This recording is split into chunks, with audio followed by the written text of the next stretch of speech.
live from Dublin and around Ireland. Theatre takes centre stage.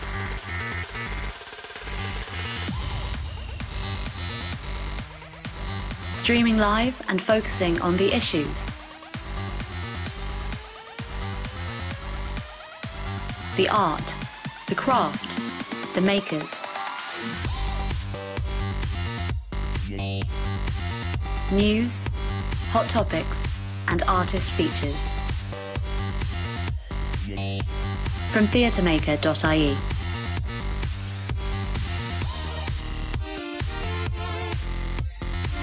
Tonight I'll be talking to Mary Moynihan, Artistic Director of Smashing Time's International Centre for the Arts and Equality. She will be joined by the Regional Director for Samaritans in the Republic of Ireland, Rory Fitzgerald. We'll be talking about the Samaritans' mission and the importance of mental health support for actors and audiences alike. We'll then be joined by international voice, acting and empowerment coach Helena Walsh. We'll be hearing about her empowerment and resiliency consulting. Finally, we'll be speaking to actor, writer and director Nessa Matthews about her show Infinity, which was co-created with Owen Carrick. We'll talk about the trope of the tortured artist and how she's been minding her own well-being. Also on tonight's show, Aoife Spillane-Hinks, John Olohan, Michaela Wohlgemuth, Gerrard Martin and Jed Murray.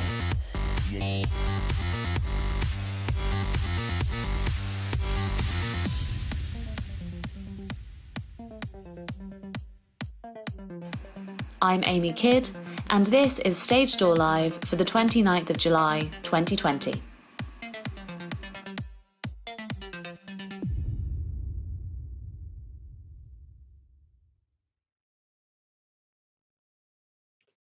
Hello, good evening everyone, and welcome back to Stage Door Live, episode 16.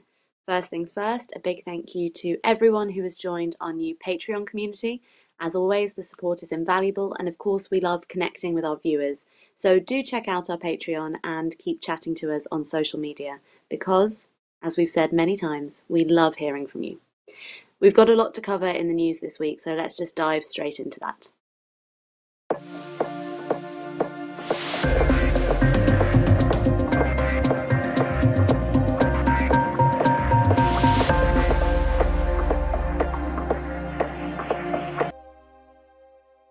Starting with a headline that's on everyone's mind this week, the recently announced €7.4 billion July stimulus package, the largest injection of cash into the Irish economy in history.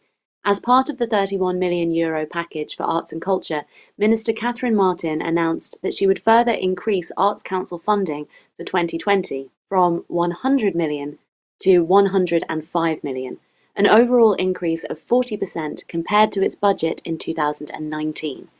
In a statement on the Arts Council's website, Arts Council Chair Professor Kevin Rafter says that measures planned for the next few weeks include a capacity building scheme to support organisations adapt and develop new skills and expertise, enhanced bursary and project awards, and enhanced commissions, to name but a few. And although this unprecedented package includes an extension of the pandemic unemployment payment until April 2021, the criteria for the payment has been changed, stipulating that you must genuinely be seeking work in order to be eligible for support. This, in combination with reports of roughly 100 people so far losing their PUP after boarding flights abroad, has caused some pushback and confusion. Be sure to check the episode description later tonight for links to more information on the July stimulus package and the pandemic unemployment payment. Also on that note, just in, the NCFA has launched a rapid response pandemic unemployment payment survey, collecting as much information as possible about the experience of artists and arts workers with the PUP. The survey closes tomorrow at 5 p.m, and we'll include a link to that in our show notes later tonight, and we really encourage all of you who work in the sector and are watching this to fill it out. Survey results will feed back directly to the government with information about the sector and how these recent changes to the payment scheme will affect us. In big news from Ireland's National Theatre, current joint directors Neil Murray and Graham McLaren will be stepping down next year after an often controversial 5 years. In a statement, the Abbey Theatre Board announced that it will soon advertise for the positions of Executive Director and Artistic Director, contracts for which will begin next July. The board also stated, "In view of the challenges and opportunities in the coming years, and following consideration of its strategy and its leadership requirements for that period, the board has decided that this new leadership structure is in the best interests of the National Theatre." This announcement came just hours after the full lineup of the Abbey Theatre's Dear Island Continues was released. In addition to readings of letters submitted to the Abbey, the performance will include music from Damien Dempsey and spoken word performances from Lord Mayor Hazel Chew and Minister Catherine Martin, among others. Dear Island Continues will premiere on August 10th at 7:30 p.m. and will stream to their Facebook, Twitter and YouTube channels. In more venue-related news, Bewley's Cafe Theatre will be returning for 4 weeks, starting next week. The Happy Prince will be presented, socially distanced of course, in the Octagonal Gallery at the Irish Georgian Society, just next door to the Powers Court Townhouse Centre. Masks will be required for audience members, and tickets can be purchased online or by card at the door. The first Pegeen is scheduled for later in August, and we'll keep you updated as more details become available. In Bray, the Mermaid Arts Centre has welcomed Julie Kelleher on board as new artistic director. Kelleher said, "I'm thrilled to be joining the team at Mermaid Arts Centre, and I'm very excited to have the opportunity to build on the excellent work of my predecessors." Some of you might recognise Julie from episode 2 of Stage Door Live, so from all of us here at TheatreMaker.ie, congratulations, Julie. In programming and events news, Culture Night have released details of their 2020 lineup, taking place on Friday, September 18th.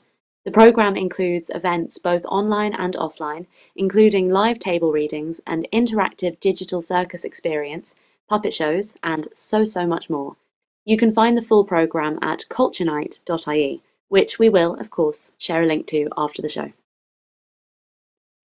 The Association of Irish Musicals Society has announced that the AIMS Awards weekend in Killarney will not take place as planned, citing health and safety precautions. However, the ceremony will go ahead digitally on Saturday, September 19th. The Everyman in Cork has also announced a cancellation, this year's pantomime Aladdin. Sean Kelly, Executive Director of the Everyman, said in a press release, "This is the first time in 3 decades that there won't be a panto on the Everyman stage at Christmas. We are determined that our panto will return in 2021 and be more spectacular than ever." Although the current restrictions allow for a maximum of 50 people to gather indoors and are expected to increase after August, the theatre has stated that 2-metre social distancing rules would allow for a maximum of 85 people in the venue, including the performers on stage. In news from the world of television, the runaway hit series Normal People has been nominated for 4 Emmy Awards. Lear graduate Paul Mescal has been nominated for Outstanding Lead Actor in a Limited Series, congratulations Paul, while Lenny Abrahamson has been nominated for Outstanding Director in a Limited Series, Sally Rooney and Alice Birch for Outstanding Writing for a Limited Series, and Louise Kiley for Outstanding Casting for a Limited Series. Congratulations to everyone involved. In news from Northern Ireland, Communities Minister Carol Quilleen announced last Thursday the reopening of the Creative Support Fund with a £4 million support package for the arts, creative industries and cultural sector. The support package will build on the initial emergency package, which launched on 27th of April and was heavily oversubscribed. The fund for individuals will open from the 31st of July through the 17th of August, and the awards will range from £1,000 to £5,000, while the organisational strand will reopen for new applications from small and medium-sized organisations in August. Be sure to check the episode description later tonight for a link to more information on that too. In Scotland, while the Edinburgh Fringe Festival will be going ahead with a reimagined digital programme, one of its best-known venues has launched a campaign for recovery. After the nearly £1 million loss at the hands of the COVID-19 festival cancellation, the Pleasance has enlisted the help of high-profile previous Pleasance performers like Miriam Margoyles and Jack Whitehall to raise funds to help rebuild its programme for next year. The Pleasance, which has been running for 35 years, has pledged that 30% of the money raised will go directly to theatre makers and comedians. More fundraising campaigns from some of the staple operators at the Fringe are expected to begin over the next few weeks after estimated losses of £21 million were run up in the wake of the festival's cancellation in April. Meanwhile, in England, Phantom of the Opera has been forced to permanently close, both at its home in Her Majesty's Theatre and on tour. Running since 1986, the show was the second longest running musical in the West End. Producer Cameron McIntosh had previously stated that all of his shows in London would not return earlier than 2021, but due to the financial fallout of the ongoing coronavirus crisis, Phantom will not be returning to the stage for the foreseeable future. This sad news comes in the wake of the National Advisory Body for Theatres warned that box office revenue has fallen by more than £300 million over the course of lockdown. The Vault Festival has also made the difficult decision to cancel their 2021 festival, although they are planning some digital events to take place throughout next year. In a statement on their website, the festival has said, "We don't have the margins to be able to ride out a less than great festival, to implement social distancing, or to protect our artists from exposure to the increased financial and safety risks."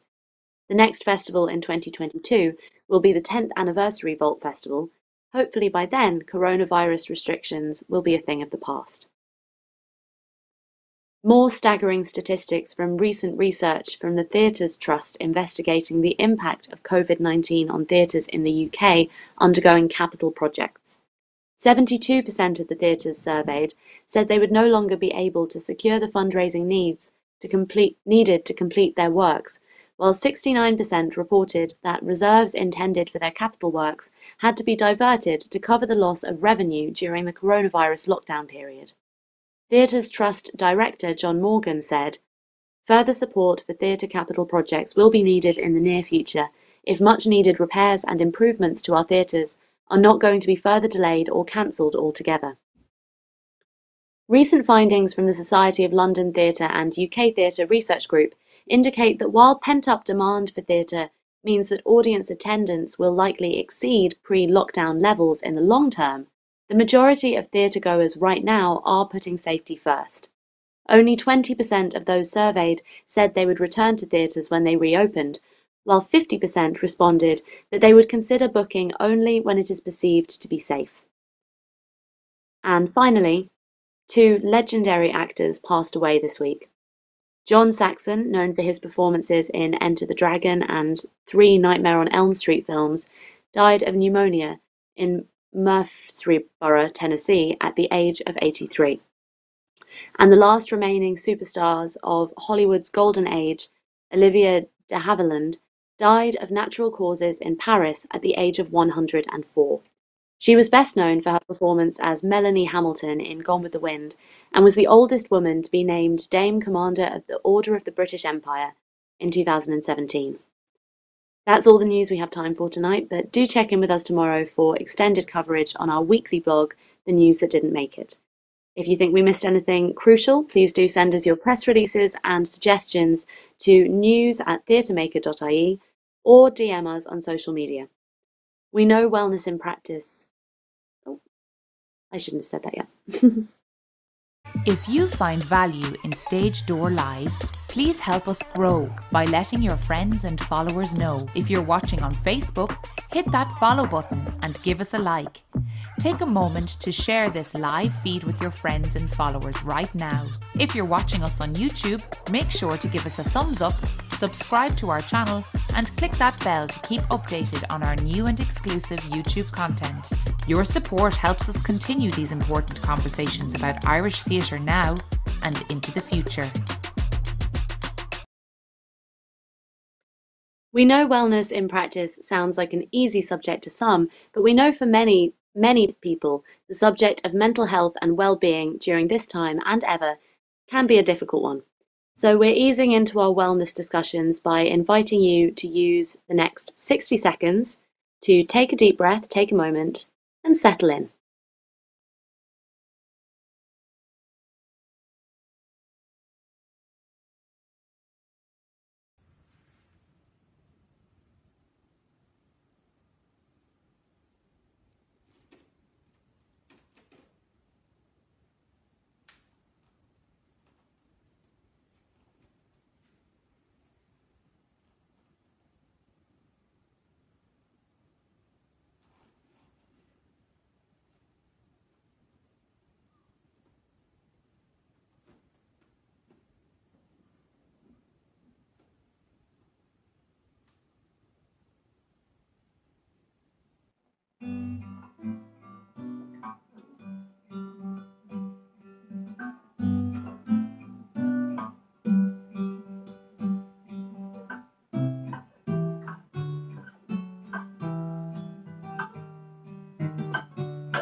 Our first guests joining us tonight are Mary Moynihan and Rory Fitzgerald.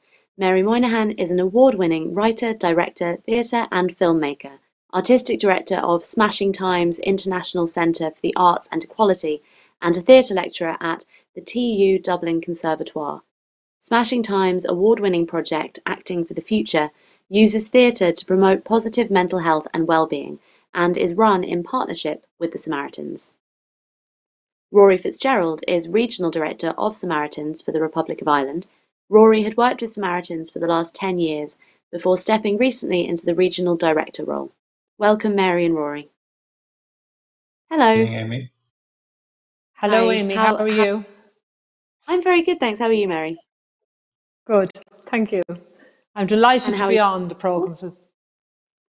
Oh, good. I'm so glad. We're delighted to have you. Likewise, And how are Amy, you? delighted. Yeah, delighted. Great. It's Thank you always for the funny invitation. doing the hellos when it's two people at once. So let's jump straight in. Rory, could you start by telling us just a little bit about the mission of Samaritans, for maybe anyone that knows nothing about the organisation? Sure. Mission statement, Amy, is that fewer people would die by suicide, but we're not all about that. Like 1 in 5 calls, as we mentioned earlier, is about suicidal thoughts. The other 4 out of 5 calls are about all life issues, from minor things to maybe more serious things. Our main contact is through free phone 116123, and we take about 450,000 calls in the Republic, about 150,000 in Northern Ireland every year. So it's a very, very highly used service. We operate 24/7, every day of the year, every hour of the year. I suppose the key things are we're confidential, we're non-judgmental, and interestingly, we don't give advice. We let a person come to their own conclusion. So what we do is we provide a safe place for somebody to talk about. There's 13 branches with 1,500 volunteers.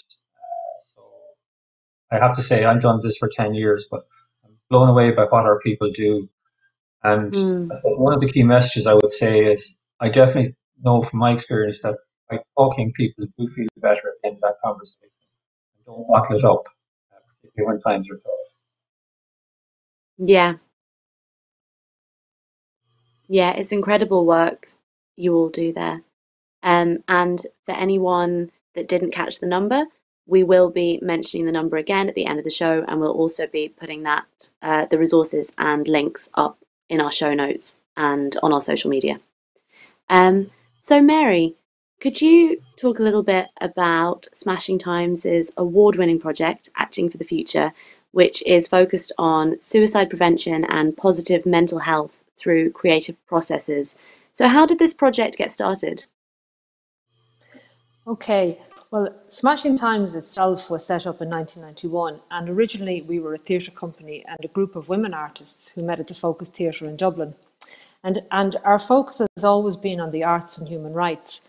And for many years, Smashing Times, for example, worked in Northern Ireland doing peace building through the arts. I work a lot in anti-racism, using creative processes to promote these issues with communities. And in 2005, I was working with a number of communities in Dublin, and I kept hearing stories of people who had, some people who knew someone who had lost through suicide.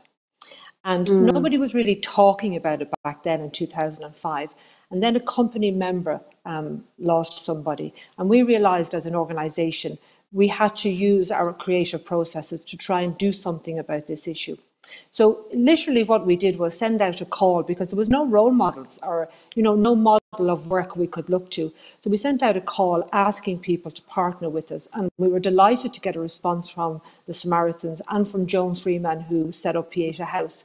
And a group of our got together and designed a programme that would use theatre and theatre workshops, so theatre performances and theatre workshops, to raise awareness of the issues around suicide prevention, and to focus as well on the idea of what positive mental health is and how we look after our positive mental health.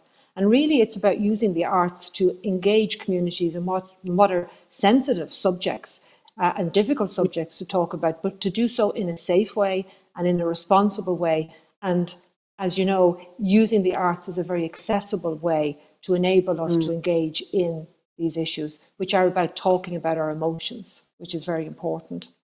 And I have to say that we initially set it up for a year. The project has just gone from strength to strength, running today. And it's brilliant. It's just wonderful to be able to use the arts to, to engage in these issues. Absolutely.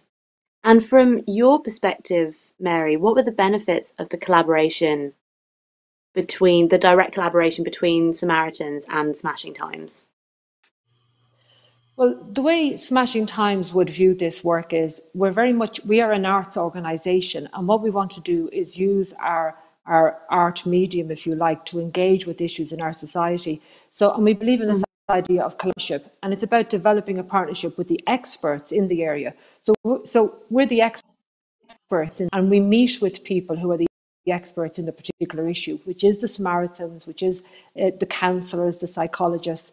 And we develop these relationships with those experts and bring people together.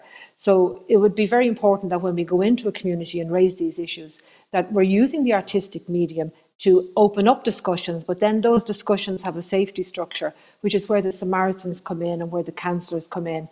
And it's a wonderful partnership because you're bringing different sectors together and different expertise together. And it works really well. Yeah.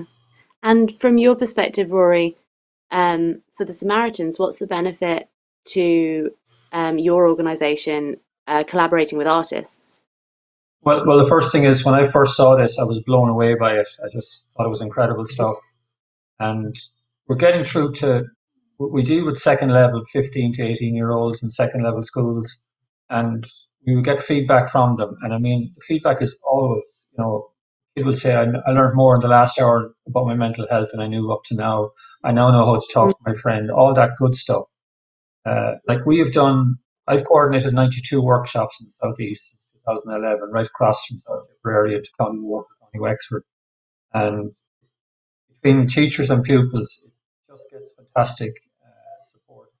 From our perspective, a lot of our work is reactionary. When people ring us on the phone, it's at a time when things are not great. This is proactive work, in my view. We're getting out to young people and getting a message, both about what we do and how we can help people and how other organisations can help. And the format, I suppose, just to confirm, it's a monologue for about 25 minutes. Fantastic guy, Adam Trainer, who I really love. He has been doing it for a long, long time, and he's a very talented guy. But we've had a lot of other talented performers from Smashing Times as well, and they all bring something different to it. So we have a panel then of a Q&A with a counsellor, therapist, and two Samaritans and the actor, and that worked very well, taking questions from the students. If we went into the school to talk to them, they'd be switched off in 5 minutes or 3 minutes. Whereas in this format, they're seeking information from us with the questions they ask us. That's very powerful to me. And as I say, from our organisation perspective, something I want to try and widen it out to other parts of the country in my new role, and do more of this work because I really, really feel passionate about it. I like theatre myself anyway, but I think it's a great medium. And I remember we were in one very school that was low on the social economic scale, and the kids I could see were going to be very boisterous. And next thing, when there was a few F's and blinds used at the start of the thing, they were sucked in. And why were they listening? Now, we couldn't have talked to them in any other medium, so it's very, very powerful. Yeah, yeah. So Mary, many people are drawn to go to the theatre because it lets them escape from their own lives for a period of time. Lots of people find it cathartic, transported to another world through stories and other people's experiences. But artists often become the conduit for these experiences for other people. If there isn't support for those artists, do you think this is a healthy exchange? Well, I think that it's always a healthy exchange to talk about our emotions and to express our emotions.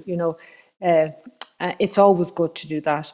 And in a way, a theatre performer is bringing a human spirit alive on a stage, and they're creating this world where they're bringing the audience into that world. And I think it is really important that the artist, because it's really important that the artist has a level of self-care for themselves as they're doing the work, because obviously there's so many benefits from the arts. If you take part in workshops, there's huge benefits around confidence, self-expression, building your self-esteem, problem solving, all these benefits that come from it. Going to the theatre, we're sharing our values through the stories we tell, and that's really important, that we're bringing communities together to hear stories, and particularly around stories that are to do with the dark issues in life, because what you're doing is trying to shine a light into those areas and enable the multitude of emotions that could come up to be expressed through these stories. And the artist then is like a vessel, if you like, and you have to look after that vessel in the same way that a violinist will always look after the violin. The artist, your instrument is your body, your voice, your imagination. Yeah. And it's really important that you find ways to look after that. And artists are human beings, connecting with other human beings. And a lot of the time, we express emotions, we're used to expressing emotions. But at times, if you're dealing with dark material, that can have an interest. And because of that, it's really important structures in place. So, for example, we work with a lot of artists, as Rory was saying. We have actors who are performing these pieces, and most times they find it okay, but we would always talk to them about the support structures and say, look, if this stuff ever does get you, come and talk to us. That's really important. We provide a counselling service for we say to the actors, there's a counselling service there that you can engage, and it's really important that you are able to talk and share the emotional impact that's happening to you as you tell these stories. Yeah, I think that's brilliant that you provide those for actors as well. Yeah, it's very true. Difficult subject matter, often it's just kind of expected that actors can deal with that, but it's very good to have those supports in place. So Rory, do you know if many artists avail of Samaritains services? I know everything's anonymous, so I assume you wouldn't really have a way of knowing that per se. They probably do, but I can't give specifics because my own personal experience, I might have spoken to one or two, but probably a lot of people in your area might know a lot about what we do, and might be very hard. Like for somebody to make that first phone call can be very difficult because they're reaching out. They mightn't be comfortable. They mightn't understand that it's confidential and non-judgmental, as I say. But like just to echo what Mary is saying there, it's very important. You're going through a pretty tough time, and it's going to go on for a while. You've got to look after yourself. Self-care is hugely important. And one message I'd like to convey is this is again comes out in our schools work. It's very, very basic stuff. It's boring. We're talking about having a good diet, getting sleep, having a relaxation technique, and that can be different for different people. It can be meditation, it can be going for a walk, it can be drinking a cup of coffee. Exercise is hugely important because we can spiral into a bad place and stay in bed all day, and that's not good. Spiritual practice, and I'm not talking about necessarily religion, it could be looking at trees or stuff like that, or being with nature. Listening to music, and I know that's kind of in your area, but that is very therapeutic for lots and lots of people. And reflect on what's good in your life. I know there's a lot of bad stuff going on at the moment, but everybody has good stuff, and it's glass half empty, half full syndrome. Focus on some of the good things that have happened in your life and think about those, and you're tricking your brain a little bit. And the things I would say is don't judge others, and certainly don't compare yourself to others, because when we compare ourselves to others, we're always on a loser. We're never going to be better. There's always somebody better looking, somebody with more money, somebody with this, somebody with a bigger house. And I think we have to try and accept what we have. And just on the area of social media, that's very, very difficult because that brings people down. I mean, the phone was great communication when we couldn't get out of our houses and stuff like that. But limit social media and news intake, because a lot of that stuff is negative and it's trying to keep positive in a difficult time. And as I say, I appeal to people not to bottle it up. If you don't want to talk to us, there's plenty of other services out there, there's friends, family. But if you bottle it up, it leads to a dark place in our experience. Yes, that's really valuable. I particularly noticed what you said about comparison. I think I think a lot of artists need to hear that. It's very easy to look and see who's in work when you're not in work, or who's got that job that you went for, or so, and the gratitude that you mentioned. Also to note for anyone watching that the Samaritains email address, which is showing up at the bottom there, I've just been told that it was there was an error in that before, but it has been amended now. It was just the other thing, Amy, to add, like all occupations, nobody gets more rejection than actors and actresses. Yeah. Like, you know, you go for a role and you might get down to the last two and then you're let down and stuff like that. So I think you guys have a lot of resilience in that sense, because you wouldn't be there if you couldn't deal with that. It's about trying to keep your resilience up at this time. And maybe as well then for the people that are working backstage, you know, they're all challenged as well too at the moment. And I think it's trying to kind of focus on the good thing. But talk, talk, talk. I can't emphasize that enough. And that's a message in schools that we give to kids. And generally when things get to a bad place, you find that people haven't talked. And I'm not saying it solves the problem, but it gives you a better chance. Like, I know if you get it out of your head, you'll feel a little bit better. Mm-hmm. And Rory, in Ireland, the highest rate of suicide is among men aged 55 to 64. Why do you think this is? Why do you think that bracket? Well, it's probably maybe 45 to 60. It's because at that stage of life, maybe they feel they're failures and they haven't achieved much. And of that generation, they're not used to talking. It's considered a weakness to admit you had an emotional issue. I think if you look at, I'm big into sport, if you look at the likes of Alan Quinlan and there's a number of high profile people out there, Brent Pope, who've all spoken about their mental health, Christy Dignam in music terms has spoken about it.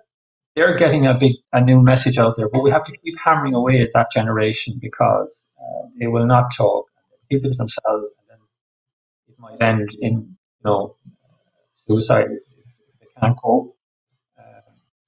That is why that generation is vulnerable in our eyes. It's just to try and keep the messages to them to talk. Yeah, yeah.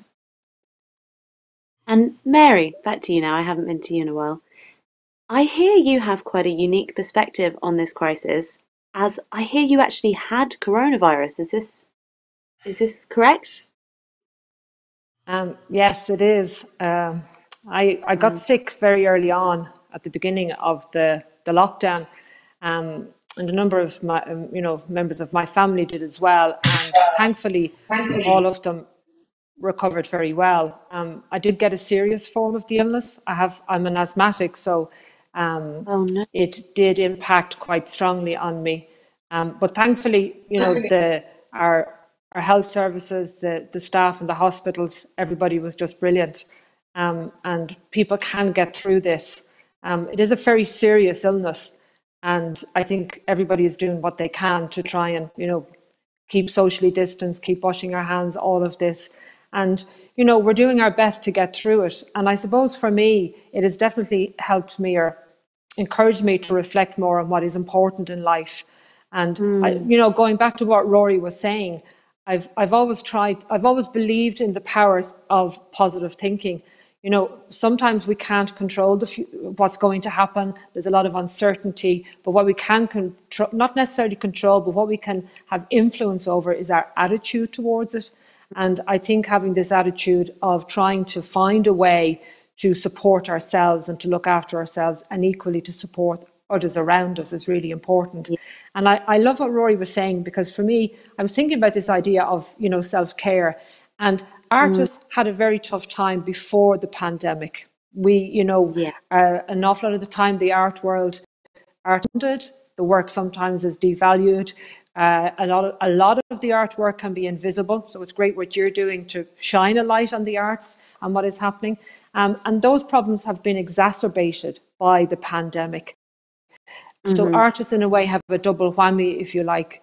But if you think about it, to choose to go into the arts in the first place requires a huge amount of courage. A lot of artists have courage. They have the courage to follow their dreams, to follow their love of what they want to do, to work in a very precarious working environment, and you still do it. And now artists are experiencing an awful lot of hardships.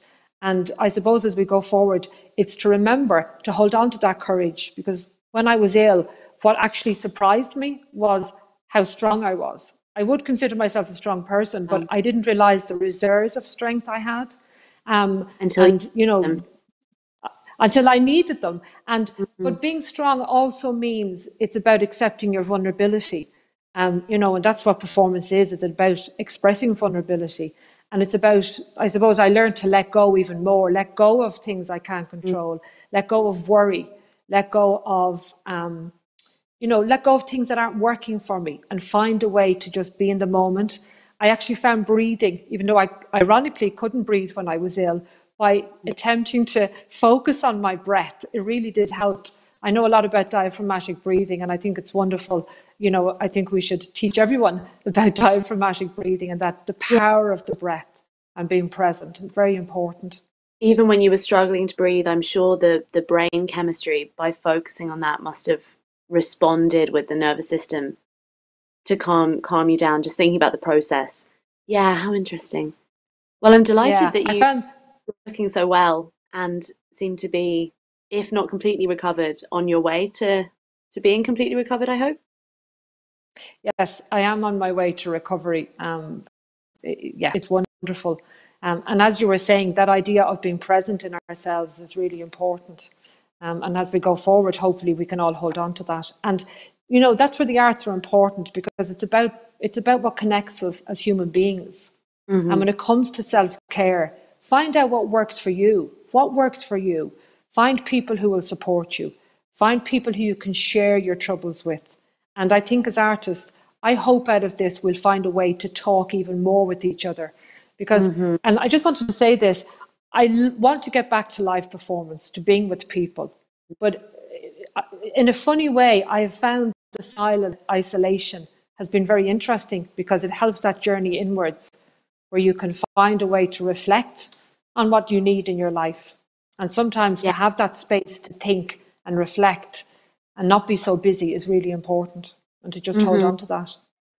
Yeah, look in to see what stories you might bring out to the world and what you need in your own life. Yeah. Amazing. This has been a really great chat. Just before we go, Rory, would you very, very quickly tell us one more time about the services that people can avail of through Samaritans Island? Yeah, it's a free phone number, 116-123, and it's all life issues from anxiety, loneliness, depression, isolation, mental health, sexuality, work. There's nothing we haven't heard, but I just want to end on a quote from Emily. And Emily said, I emailed Samaritans because I wanted to explain my feelings to someone who had no preconceived idea about me. I wanted to get everything off my chest, and Samaritans provided me with reassurance and confidence to do something about how I was feeling. That's the experience of the caller. Thank you. That's a great note to end on. Thank you so much for sharing that quote with us. And thank you to both of you, Mary and Rory, for talking to us and sharing your experiences and your insights. It's been so great to have you on the show. Thank you, and the best of luck to everybody, and keep talking, as we say. Thank you, Amy. It's been wonderful. Thank you.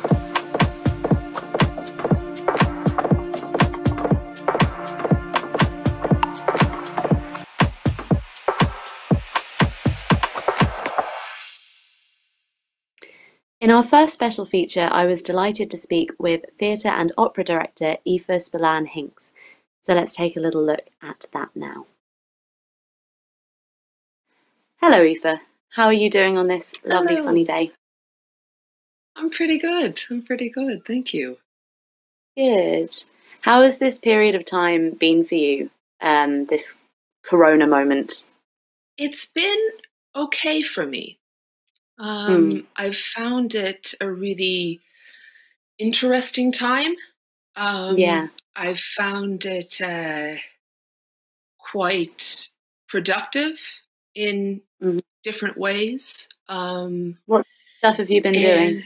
It feels like there have been several different phases to this period of time ever since mid-March, when everything kind of shut down. And, it's like, so sometimes I think back to like the phase when my husband and I were watching 90s movies every night, and the phase when I was walking around my garden in circles for exercise and loving it, but looking insane to the neighbors. Or so there have been different phases for sort of living and for working. So at the start of it, I just decided to start doing something, which was to, every weekday at least, read a play every day. And part of that was just that it was something that I'd been meaning to do for a while. As part of over the last year or so, I've really felt a need to reconnect to the original love that I had for theater. I've felt like it's really gotten splintered in the midst of being concerned about external validation and about all the kind of important but potentially stressful elements of having a career in theater, that I've really said, I need to go back. Making a living, or yeah. Exactly, and tying your self-worth and identity in with external factors that are beyond your control. So I'd actually been thinking a lot about how when I was like 12, 13, I fell in love with reading plays. So I kept saying, I really want to just start doing this again. So when the lockdown happened and all the meetings and impending rehearsals or travel or teaching that was coming up was canceled, I just went, right, well, I have time. I'll just read a play every day. And that was at first just, it was an immediate thing that I could start doing straight away. But I found actually that it was incredibly good for my mental health, because it allowed me to feel like I was still going to the gym. Nourished that part. Yeah. Absolutely. And I was thinking through even, some of the plays that I was reading were so absorbing and the descriptions of the setting were so rich that I would feel like I was experiencing this world. And it was, I had the luxury of, there was no way that I was going to be producing any of these plays soon. So that kind of sense that I've gotten as an adult reading plays of, well, I mean, I can't do a play with 12 characters and I can't cast this part and this part, so I can't connect with reading this play. That terrible thing that can start happening. I was just going, well, none of us are going to be doing any plays for a while. So let me just read this play and love it. But also I felt that work of imagining how people would move across the stage, what the kind of physical dynamics between the people would be, just because I'm reading it through and those things are coming to life. So I felt like I had this connection with my work, even as I wasn't able to be doing the active work. That was a really remarkable phase of it. That phase has passed. That was like 3 phases ago. But I think, that was about a month and a half that lasted. And then something else happened. I can't even remember exactly what incited that routine from moving into something else. But I've actually found that the coaching work has become, there's been a lot of it, and it's been incredibly diverse. I've found that a lot of my thoughts about creation, a lot of my thoughts about collaboration, about personal aesthetic and the development of the relationship between the self and one's work and one's intuition, that thinking a lot about that myself, and thinking a lot about that as someone who's trying to facilitate that for other people, I've felt an incredible amount of growth in that area over the course of this time, when both I'm able to engage with so many people who are at a loose end, who have time to be working on a script that they've been meaning to develop, or they want to just work on a monologue just because. And also because there's been so much time at home, that I've also had a lot of time to process that, to think about that. So there's been an active component, and there's been a real reflective component, which is so often not possible. In response to the COVID crisis, you have been offering these coaching services as pay what you can. So could you talk a bit about what services you provide in these sessions and what that experience has been like? That would be confidentially inappropriate for you to talk about specific people, but what kind of thing you've been doing with people? Again, it felt like a good time to be engaging with people. It felt like also a good time to really lower the threshold for who could, or lower the bar for who would be able to access something like that. So that I was maximizing my contacts with people who are looking to positively develop, and people could access that in a way that was not too strenuous on their finances. So basically, I've been working in 3 strands, pretty much. The first strand is performance coaching, which is for both actors and non-actors. I work with actors on as I said earlier, just working on a monologue for the heck of it, working on prep for auditions as TV and film auditions come back, preparing to do script work for a script that they'll actually be in rehearsal for, very much not directing them, but showing them the elements of the script that they could pick up and use with the director. And then also working with non-actors on public speaking skills for things like a best man speech, or for a presentation at work, or for just focusing oneself in an interview. And then the second strand is project development. So a lot of that is with writers, whether that's playwrights, screenwriters. I worked recently with someone who's writing a children's book who had a narrative knot that they were trying to untangle. So we worked our way through that and found a solution to that. And then finally, the third strand is creative career coaching, which can really take on the form that the individual needs, but is largely about assessing where people are in their career, in their lives, and in a non-directive way for me, listening to where their instincts and their desires are telling them they want to go next. Have these conversations changed during this period, or have people used this opportunity to have the conversations that they would have wanted to have and maybe not had the time to, or have some of the conversations been motivated by the pandemic? Did I articulate that right? You really did. That's beautiful. And I think you've taken us in that question to the real thing that I find going on, which obviously there is distress, there is concern, there is uncertainty amongst all of us in this field, amongst all of us in the world. But what I find in my sessions is more often than not, people are there going, if not now, when? They're going, I'm not doing anything else. So why don't I sort myself out in this way? Or why don't I think more about this? Or why don't I work on this screenplay or this play or this project of whatever kind? Because I'm not going out as much. I'm not having all these different things happen, and I think it's really hard to talk about the opportunities of the pandemic when the gaps between different kinds of privilege and different kinds of comfort and safety are so wide, right? Yeah. That is where I am seeing people engage with this work and really take the opportunity to say, God, who was I talking to? And I wish I could, somebody was saying something, I'm so sorry to whoever this person was talking to me about the importance of not only active work, but about reflection and about receiving.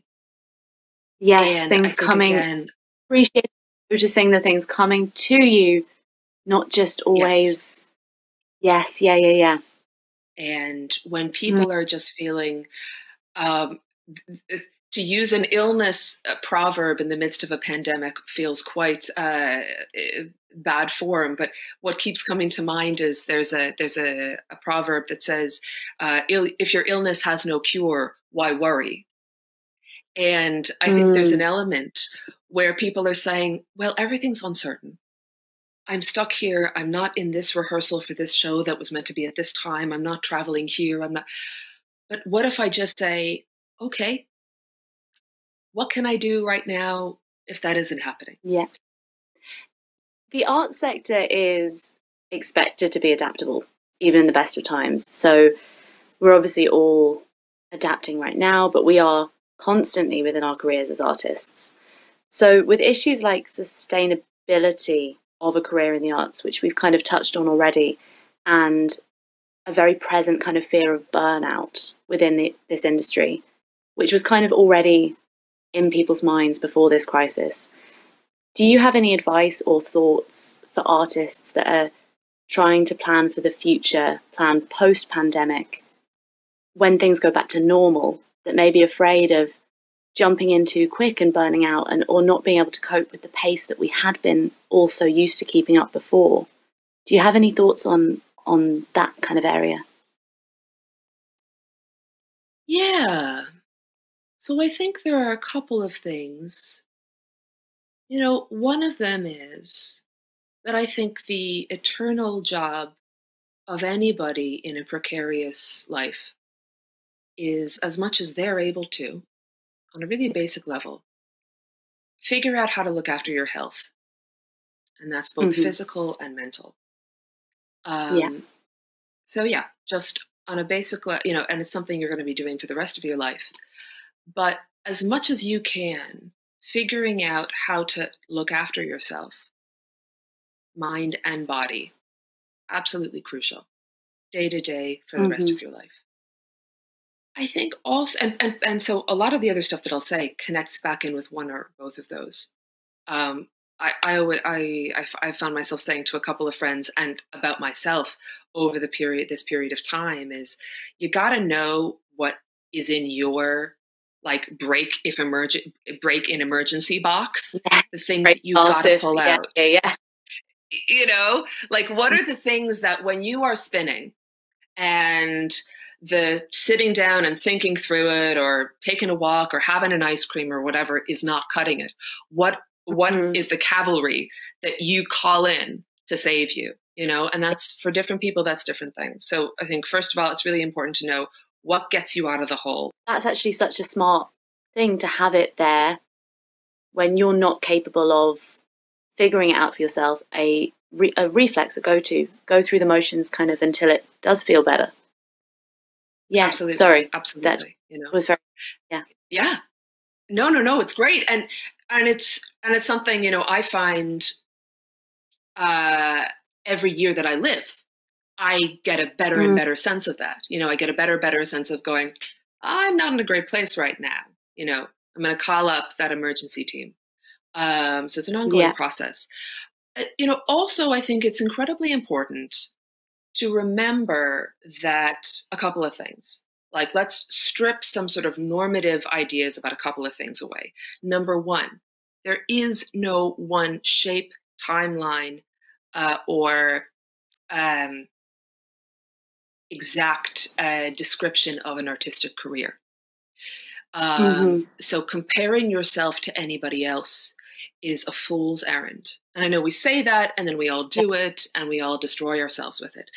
But it's also to just say your life never simply contains the validation or rejection or anything else of the present moment. Your life always contains so much more than however your career is doing right now. So it's incredibly important to nurture whatever the other elements of your life are that are important to sustain you.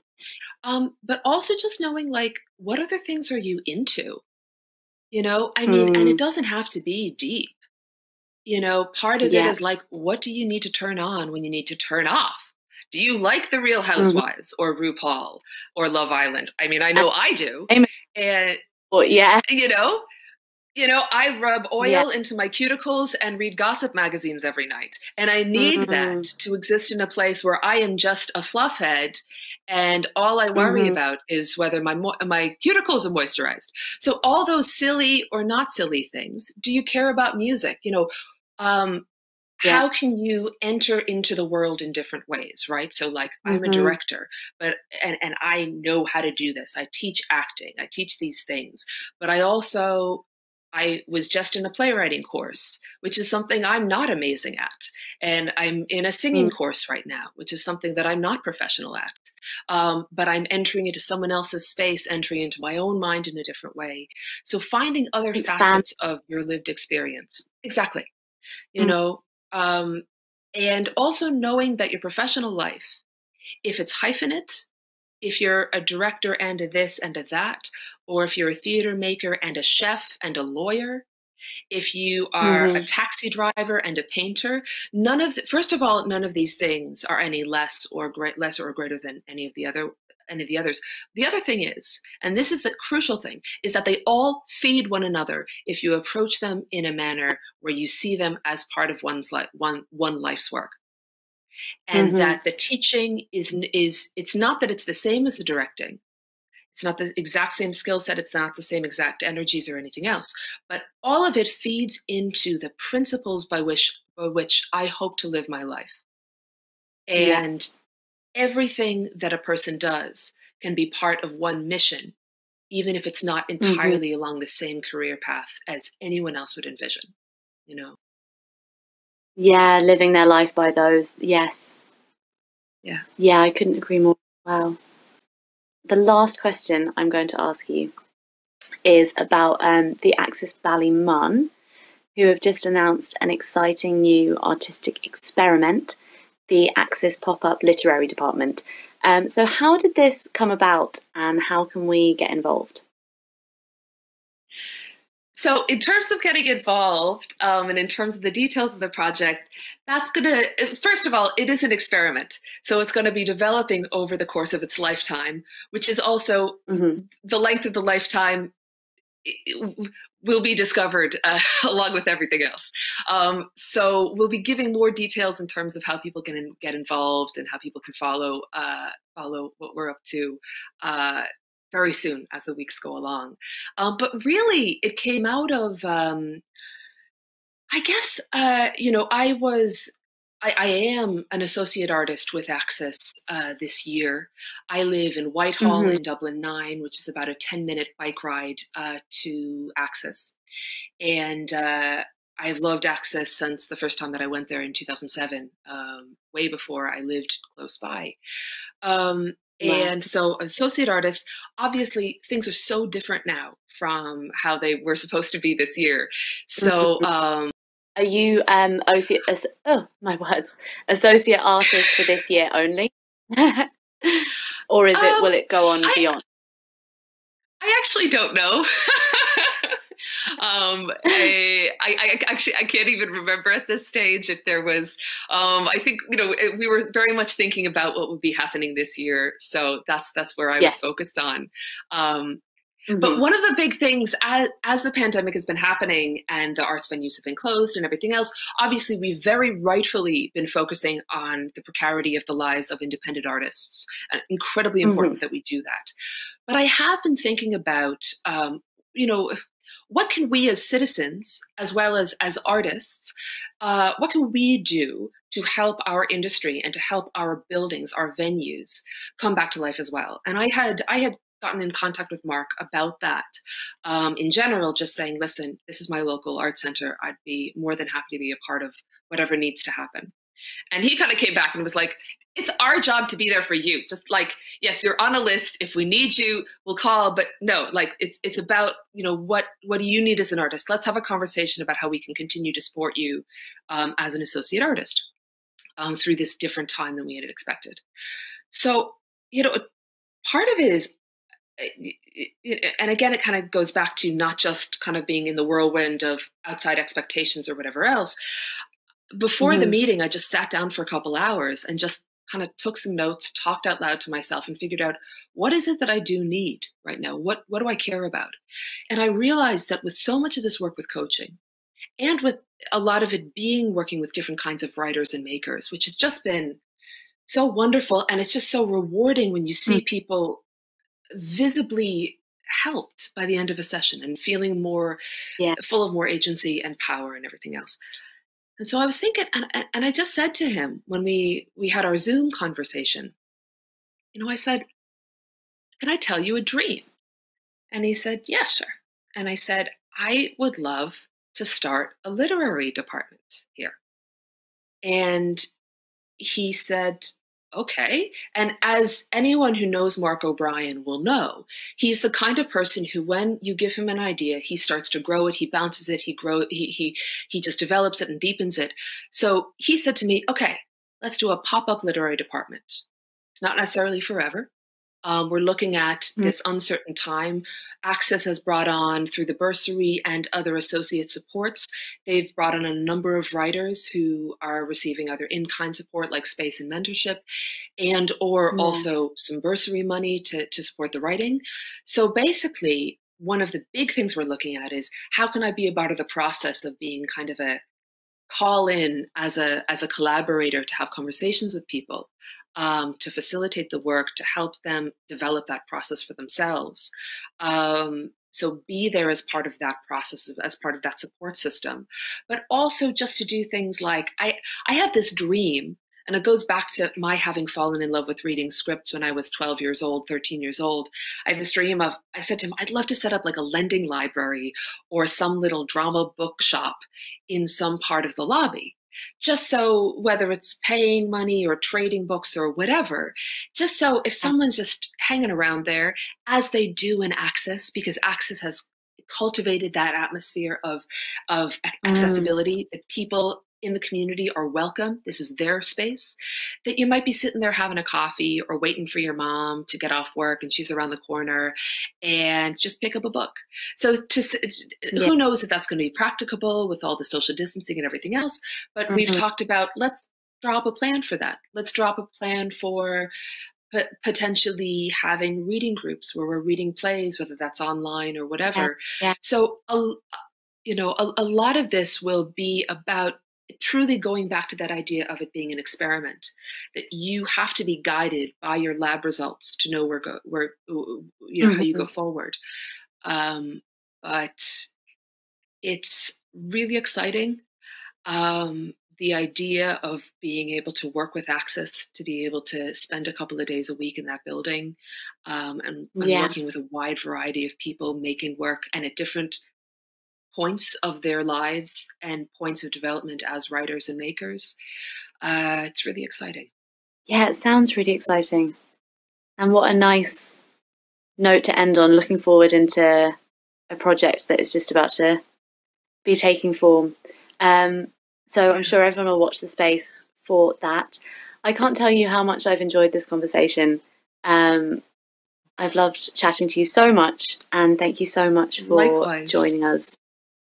Thank you. Thank you so much.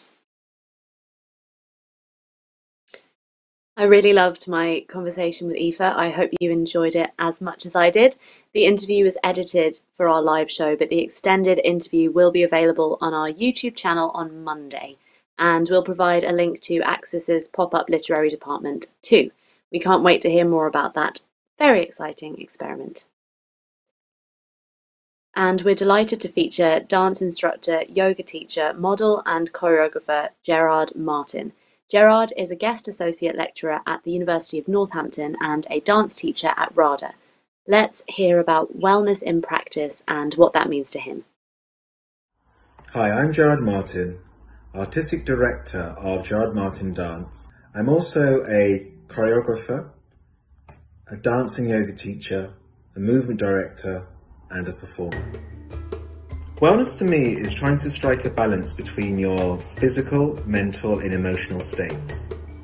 Are you getting enough water, enough rest? Are you taking in enough nutrients out of good food sources? It's also finding time to be still, to contemplate and reflect on life. Maybe going for a walk in nature, maybe doing some yoga, some meditation, having time to laugh with family and friends, and in maybe enjoying your favourite movie. Being around negativity can also cause dis-at-ease within the body. So just looking at your environment and try to remove yourself from any negative obstacles or people you may encounter. I believe in radical self-care, giving loving kindness to yourself before you bestow it onto others. Remember, you cannot give what you do not have. As a dance and yoga facilitator, I believe in creating a safe, warm and welcoming place, just so students can feel like the best version of themselves. Somewhere they can play, explore, create and restore. Just to finish, we'd like to read a poem called Dear Body. Dear body, I am here to love you. I dedicate this time to be in deeper communication with you. I seek your friendship, even though you may not trust me because I've treated you unconsciously. I've come here to be more attentive to you now. As I move into yoga, I bring the light of consciousness to the places where I may encounter discomfort or fear.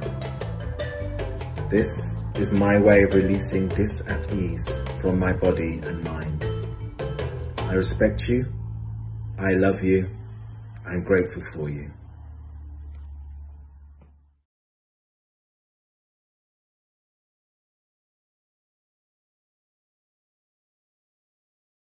Thanks very much to Gerrard. We'll be providing a link to his project-based company, Gerrard Martin Dance, after the show. You'll also find a link to his YouTube channel where Gerrard shares his meditation and yoga practice.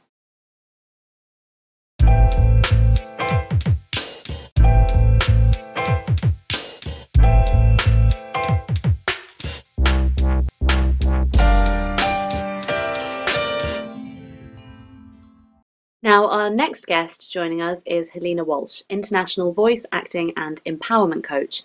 She is artistic director and founder of Helena Walsh Voice and Acting Studio based in Dublin, Ireland. She has now moved her entire studio online, where actors zoom in from all over the world to work with her. She is also a human empowerment and resiliency organic intelligence consultant, specializing in working with the nervous system to integrate trauma and anxiety so that her actors feel more present and powerful in the room with what they can offer. Welcome to the show, Helena. Hello, Hi, how are you? lovely to be here, Amy. Lovely to have you. How are you this evening? Good, yeah, really good. It was gorgeous to just get the chance to listen to everybody speaking. So yeah, it was great. Yes, yeah, no, we've got great guests on tonight. Everyone's got a great perspective. So could you tell us a little bit from you have so much experience, what is actually happening to our bodies during a time like this? Yeah, wow, it's such a big question. So in many sense, we have a nervous system that's split in two between the autonomic nervous system and the central nervous system. And the autonomic nervous system has a fight, flight, freeze pattern to it and a rest and digest pattern to it. So, depending on our external environment and how much the pandemic or the environment we're in through lockdown has been a resource or has been complex and has fed the system kind of more anxiety, our fight, flight, freeze mechanism will be heightened or reduced. So, for some of us, so I'm seeing in some actors, they've seen this time as a real time of reflection and rest and digest. So they've felt their anxiety levels come right down because, as Aoife was talking, speaking about there's been time for reflection, time to resource, time to kind of move to process away from product, and time to kind of really enjoy again what it is to just create.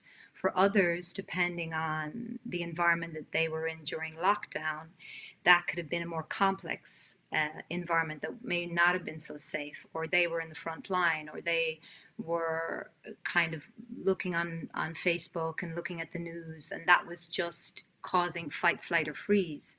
So if we go into freeze, we feel a sense of numbness, we feel a sense of connect, of shutting down, a little bit like there's a wall between the world and ourselves. So we have a tendency to want to retreat and even not socially engage.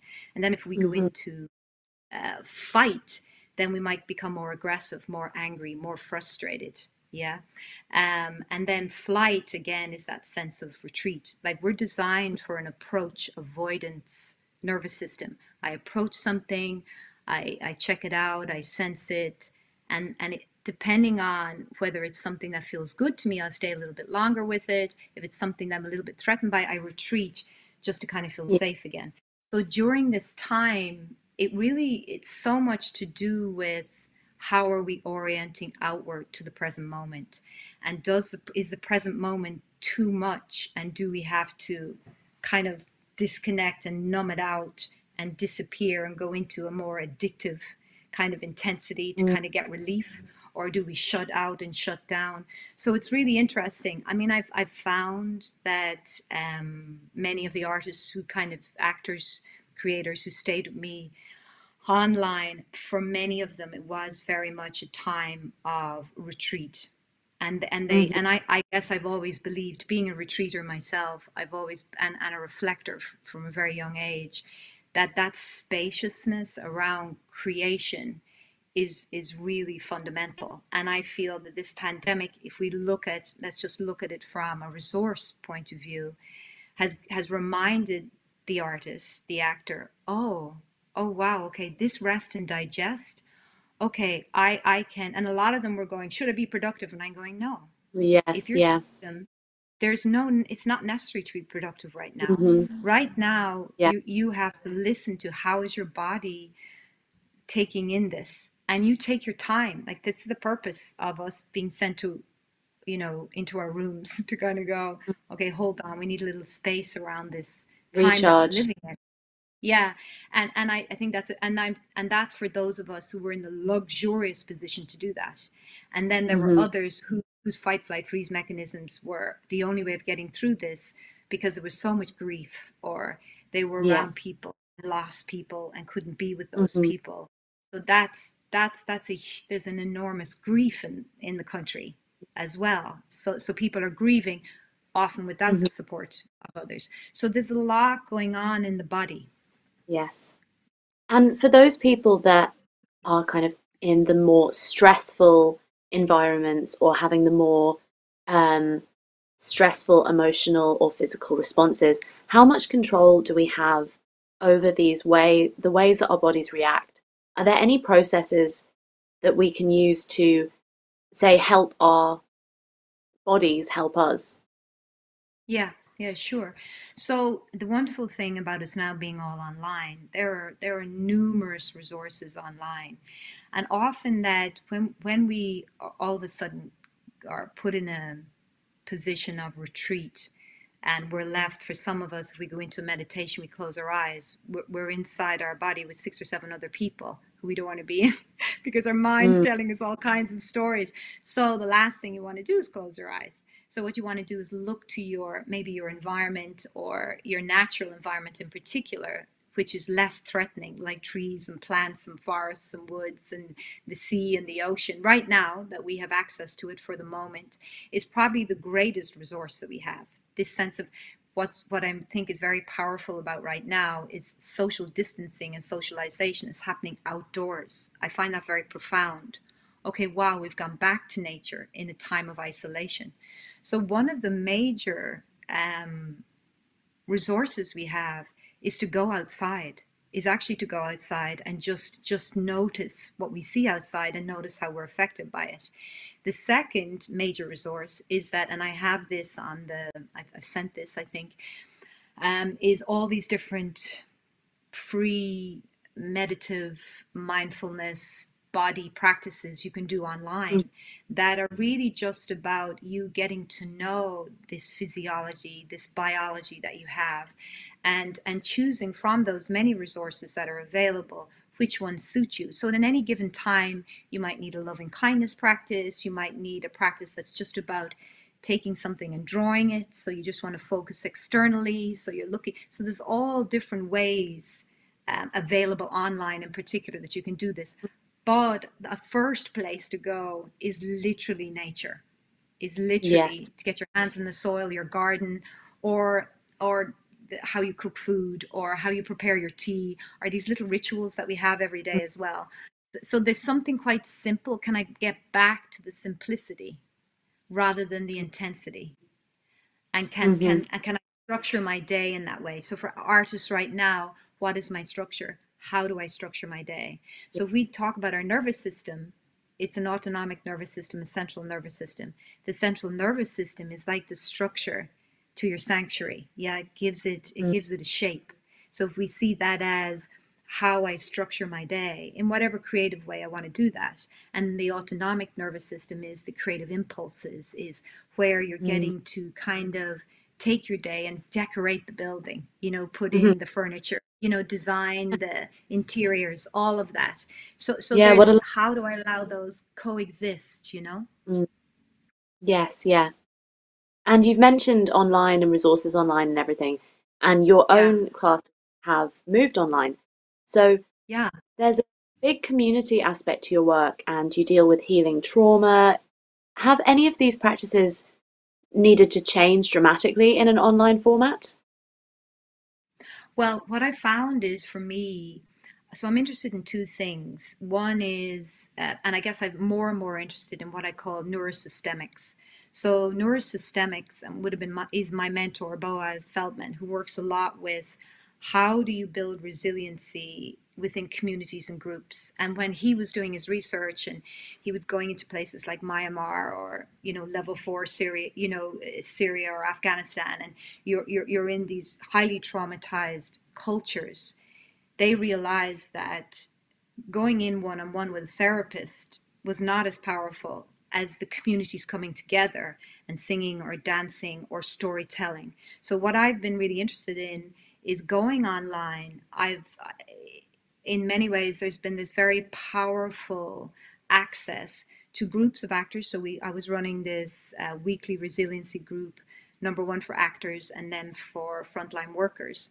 And with the actors, and they'd zoom in from all over the world, I would lead with a guided practice, which is very much just working with their systems. And in my training in organic intelligence, we look at the 5 channels of experience. And one is image, the next one is sensation, the third one is orientation, which is this ability to be able to see where you are and relate to it. The other is meaning, and the other is affect.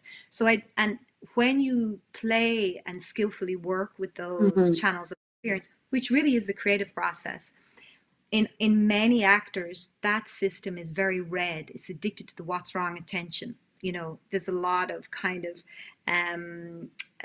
inner critic in relation to that. So I work with shifting the perspective of that into something that has pleasure associated, feels good, feels okay.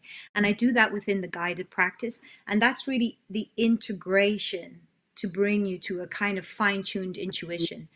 And then what we do is people go into the chat box, and I found what it was lovely was they had this private time, 20 minutes, and then they had this kind of reflective journal time where they would write back in the chat box and they would go, what did you discover?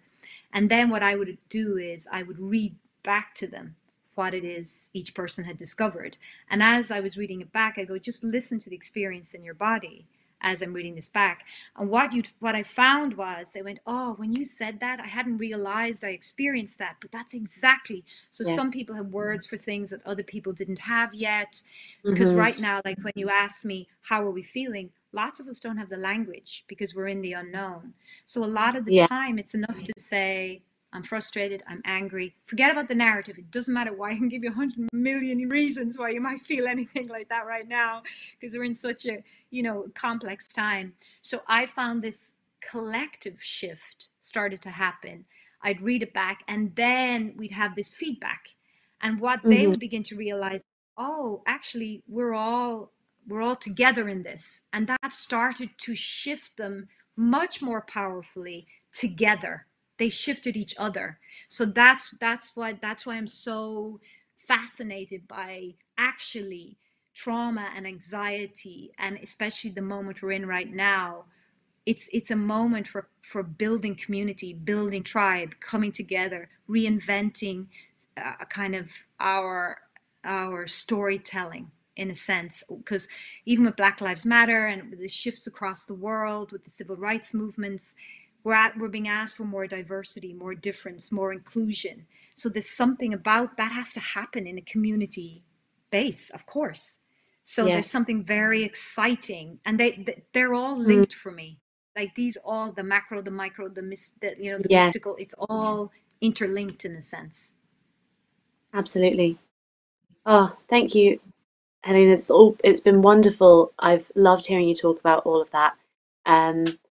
And we're going to provide links to your studio and resources and everything in the show notes and on our social media. Super. Thank you so much for sharing Very your time with us pleasure. this evening. Thank you. Okay, bye.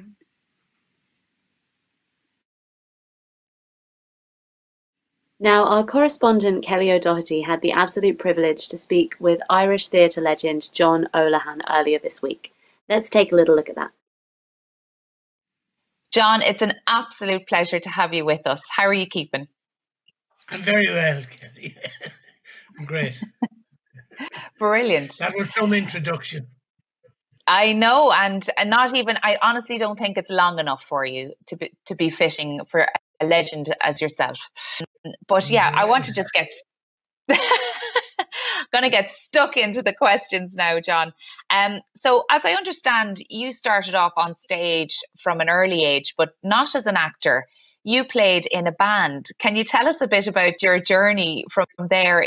Well, you see, I grew up in the 60s, and of course, like everybody else, we discovered the Beatles in Kells, County Meath.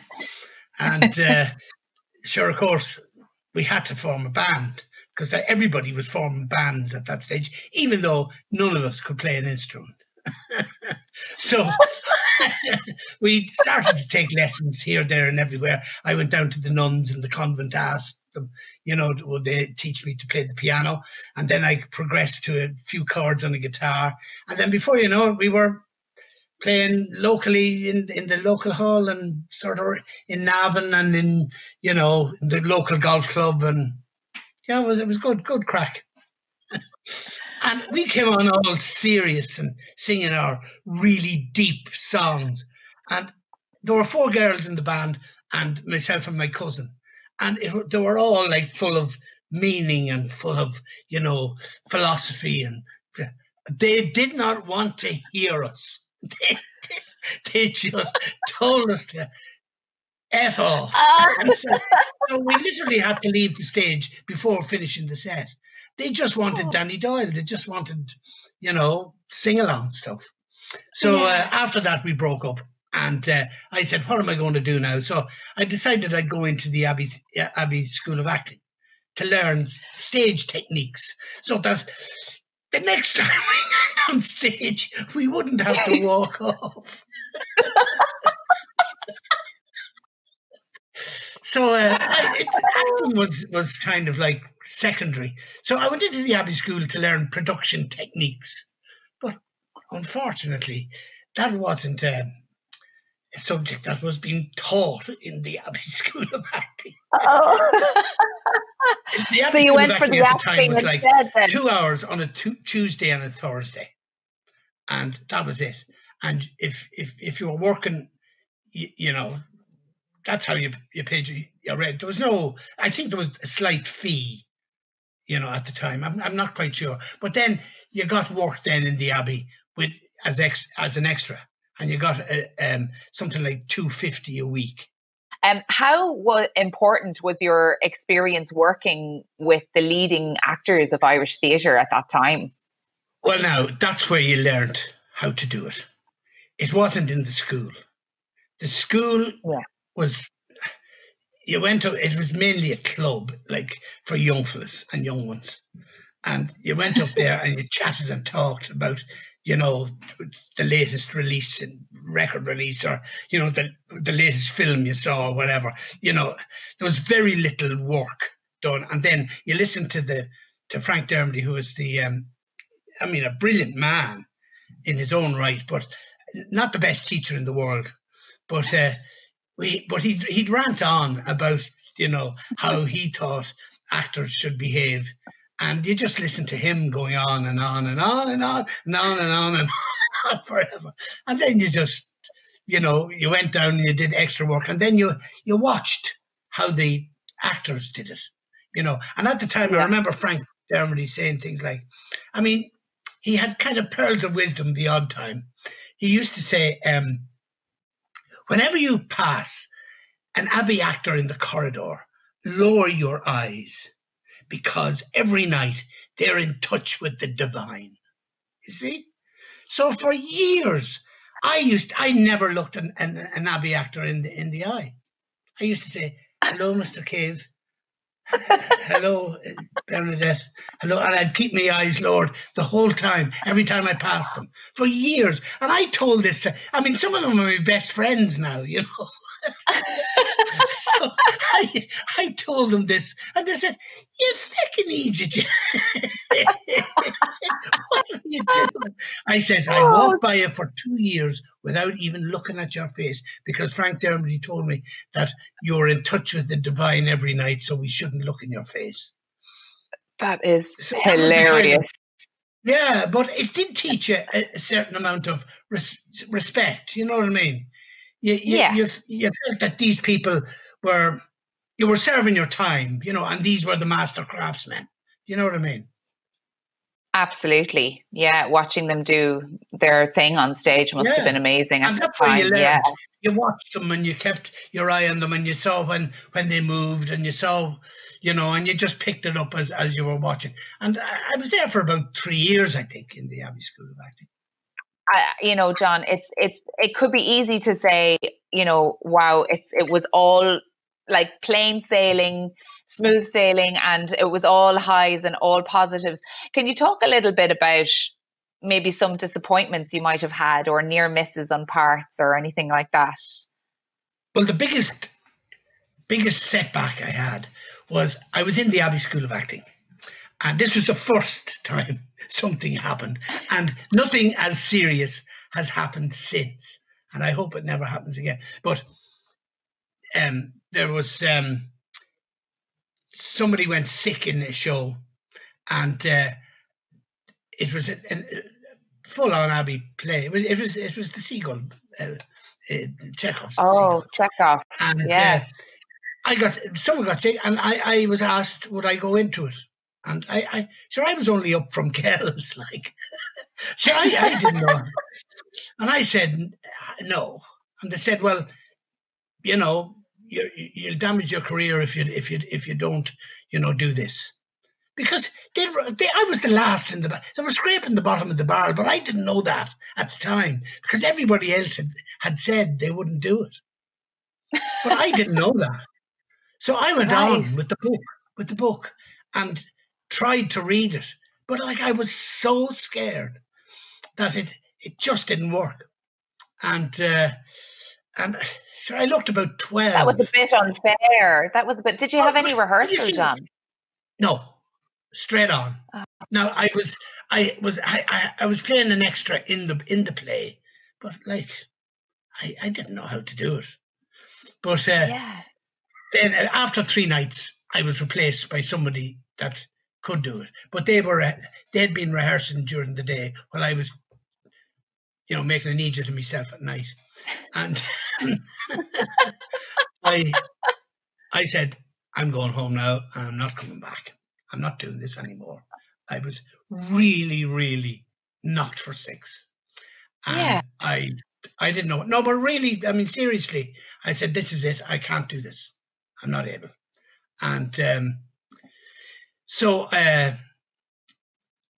Tomas McCanna, who was a director, he was artistic director of the Peacock at the time, and he saw me and he understood exactly what happened, and he put his arms around me and he says, I have a big part for you down in the Peacock.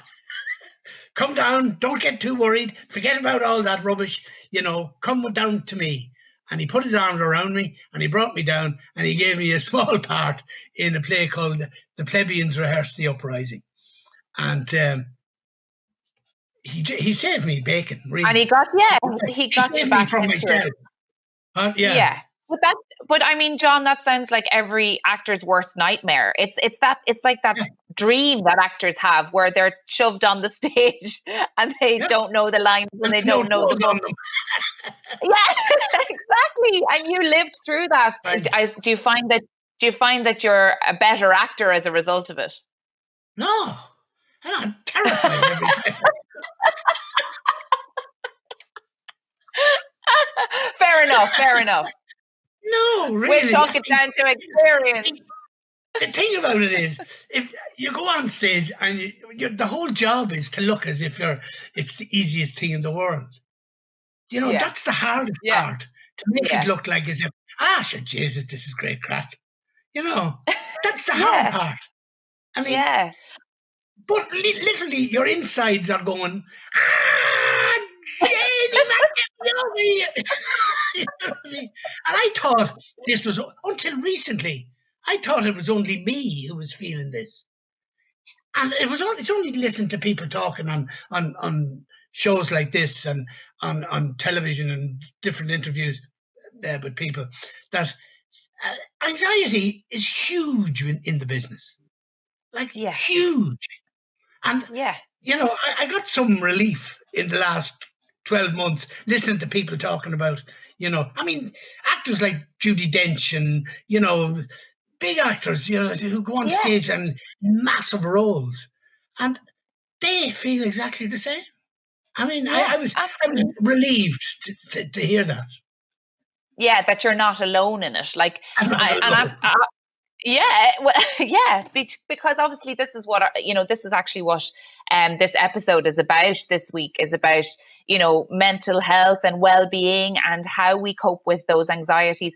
Do you have any tricks of the trade, John? How do you, I suppose, mind yourself? I got married. And yeah, valid answer there. I had 2 children, and suddenly all that kind of takes second fiddle. You play second fiddle on with all that anxiety and everything. You know, when you have responsibility like that, and then a mortgage, and then you know, electricity bills and all sorts of things, and you know, you stop thinking about yourself. You know, you start thinking about other people, and with the result that, and it helped too that Catherine, who's my wife, it helped that she was an actress, so it worked out. I mean, looking back, like, if I wasn't working, she was working, or if I was working, she wasn't working, so that there was always somebody there to mind the kids. Now we had a load of babysitters that kind of like on call, you know, to just run in and just take over whenever was needed. And they were fantastic. Without them, we couldn't have done it. But there was a kind of a sharing. Like, once there was one wage coming in all the time, it just eased everything. Do you know what I mean? It made everything much easier. Yeah. So Catherine, would you say, was your biggest support then in your career? Yeah. And vice versa. Yeah. I know. I wouldn't have been able to do it. It would have been mad to try and do it like on my own and try, you know, and cope with all the lunacy that goes on in the business. Absolutely. I know what you're saying. You know, you can just like retreat home to a whole new set of problems. Do you know what I mean? And it puts everything in perspective. John, it was absolutely a pleasure to speak to you. You're great crack. I mean, your career has been amazing, and it's been so good to chat to you about, obviously, how you've unwinded during, you know, your time as an actor, and also how Catherine and your family have been such a support. That's been lovely to hear as well. And thank you so much for joining us here on Stage Door Live. My pleasure, Kelly. Always a pleasure to talk to you. There you're an old darling. Thanks a million. Oh, what a lovely man. Thank you so much to Kelly, and thank you to John for taking the time to have that lovely chat. We edited that interview also for our live show, but the extended version will be available on our YouTube channel very soon. You might have seen John in a recent commercial checking for monsters under the bed, and in our full interview he talks about the challenges of filming that commercial remotely and much, much, much more. Make sure to hit that notification bell on our YouTube channel and you won't miss that when it's up and running. As any actor will know, there's only so much talking and discussion before you need to move your body and get in touch with your physical space. We're delighted to have Michaela Wohlgemuth sharing a daily practice of havening touch with us. She is a certified Alexander Technique teacher, working with actors to help them overcome stage fright and performance anxiety. She is currently working towards her certification in havening practice. Hello, Michaela here, sharing with you a daily practice which can rapidly reduce your anxiety and help you to guide your thoughts when in an emotional, stressful state. No matter wherever you watching this from, I would like you to join in, or invite you to join in. It will only take a few minutes. So take the right hand on the left shoulder and the left hand on your right shoulder, and you stroke down your upper arms, including your elbows. That's right. And then you can rub your hands like this, or horizontal. And the third part is you just rubbing your forehead out into the hairline. It feels good. So while I'm doing this, a few words about the benefits about having touch. It will help you to feel safe, peaceful, and increases your well-being, your emotional well-being. Please copy me during this demonstration. So this practice is useful when you're feeling or when you're having negative thoughts, or I'm feeling emotionally stressed. So you can close your eyes and listen to me, or keep them open. Continue to do this until your emotional charge is reduced or diminished. This practice of having touch can give you the ability to self-heal, to calm your nervous system and your brain, to build resources and resilience. Resilience is something that says, I'm going to be able to go through today, tomorrow, and there's an end in sight. So you can look at this as CPR for your fear and survival brain, your amygdala, which is in your brain, deep inside. It empowers us to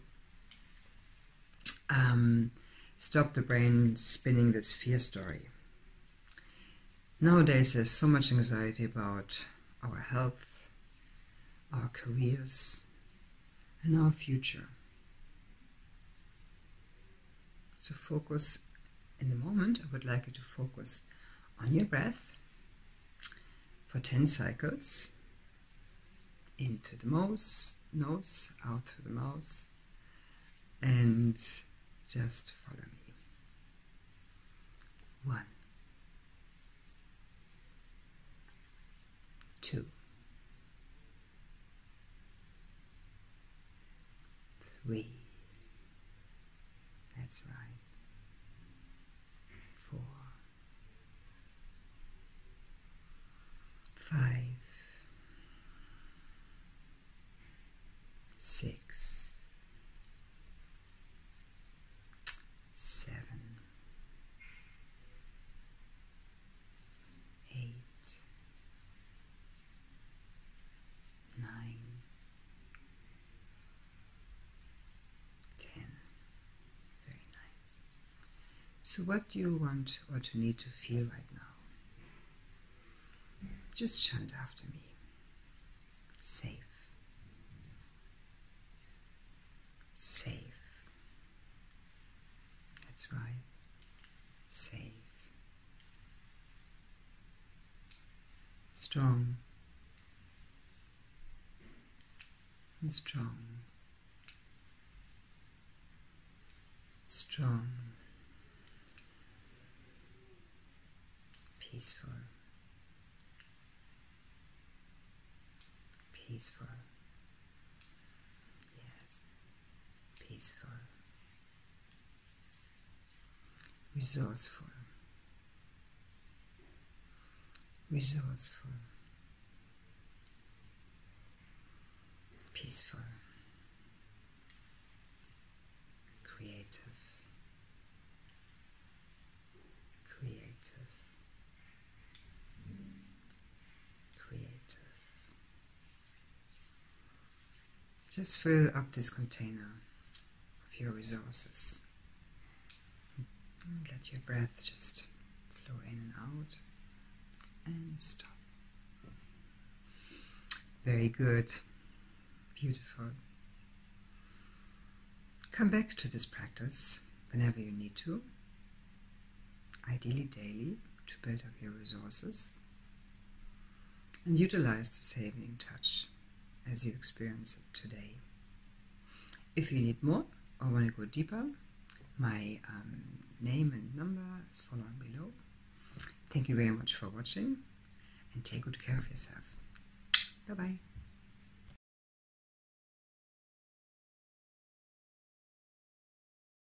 Thank you to the very lovely Michaela for that practice. We'll link Michaela's contact details in the description box after the show as well.